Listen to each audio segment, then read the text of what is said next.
మా ఆయన సమ్మర్ వచ్చేసింది, ఇప్పటి వరకు మామిడి రసమే చేసావు, ఇంకేం స్పెషల్స్ చేయలేదు, ఇంకేమైనా చేయొచ్చు కదా అన్నారండి. అందుకనే చెప్పేసి ఈరోజు మామిడి తురుము పులిహోర అయితే చేసేసాను. ఎలా చేసుకోవాలో చూసేద్దామా. ఫస్ట్ అయితే ప్యాన్ పెట్టుకొని ఆయిల్ వేసుకొని శనగపప్పు,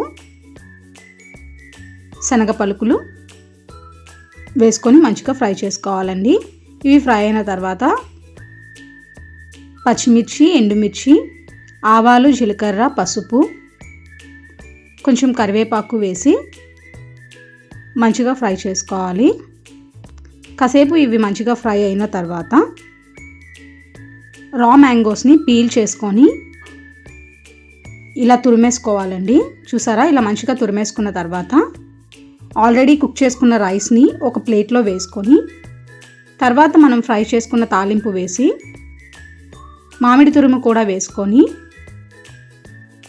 తగినంత సాల్ట్ వేసుకొని మొత్తాన్ని మిక్స్ చేసేసుకోవాలండి.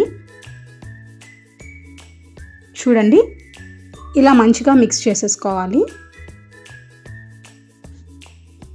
అంతేనండి, ఎంతో టేస్టీ అయిన సమ్మర్ స్పెషల్ మామిడికాయ పులిహోర రెడీ.